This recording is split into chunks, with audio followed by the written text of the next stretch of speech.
who don't have an agenda, who don't have dark motives to control the narrative of what's going on in the world. Congratulations on that, because most people fall right into that bear trap of political correctness and the agenda behind it, which is actually coming after our basic free speech, our ability to speak out against something that's harmful for us, like tyranny, for example, or fascism, or the dark end of communism. If you've ever done any research, you will understand that in theory, communism works, socialism works in theory, but the theory always leaves out human nature. And human nature and greed is dark, and the love of money runs deep and cold, and they'll cut your head off to get what they want. Do you know what I'm saying? So think about it. Look at history. How much socialism has ruined lives of countless of millions of people. Millions. Mao Zedong, the Khmer Rouge, Pol Pot, Lenin, Stalin comes to mind.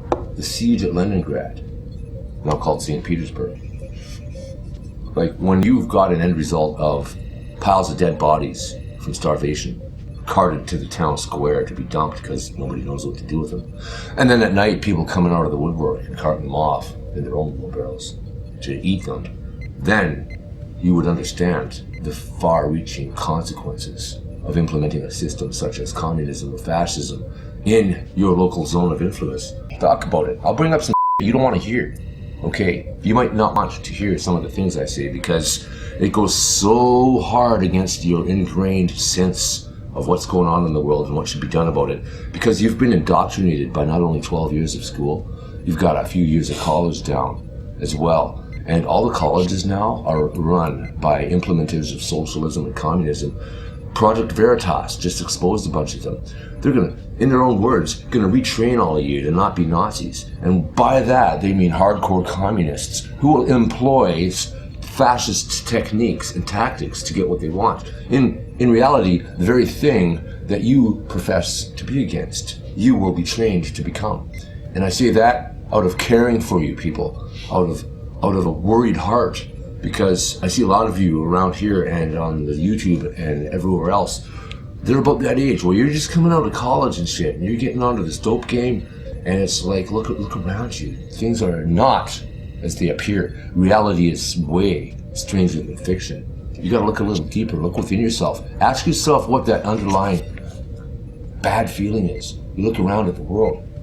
Disregard the media, just look around at the sad state of affairs in people's faces, in their minds and in their hearts and in their souls. They're just hurting. And you can see it around you. There's some underlying sense of malaise that runs like a dark current through society. And you gotta wonder where that comes from. What am I doing trapped in this sticky black shit where I can't think my way clear out of it? Where I'm unable to have the thinking skill sets to look at things with an unbiased perspective and see things for what they really are. I was lacking that at one time, and that was by design. Left out by the school system. Left out entirely. How to think critically, how to think your way out of things. It's like a muscle. Once you find those skills, once you realize things are not as they appear, it's a big game of corporate fiction, and you're the product of someone else's idea, then you will start to understand what true freedom really is. Because forcing others to adhere to your sense or perception of what a better world would be like is actually parroting the wishes of the Communist Party as brought to you by your school teachers and professors. So, I know some of you know exactly what I'm talking about. You know what I'm talking about, and it angers you to hear these words because it goes against everything you've been taught to know. And that's okay. You can call me a bigot, you can call me a racist, but these agendas that are floating around don't have our best interests in mind. These agendas floating around want to enslave you spiritually, emotionally, mentally, and physically if they were able to.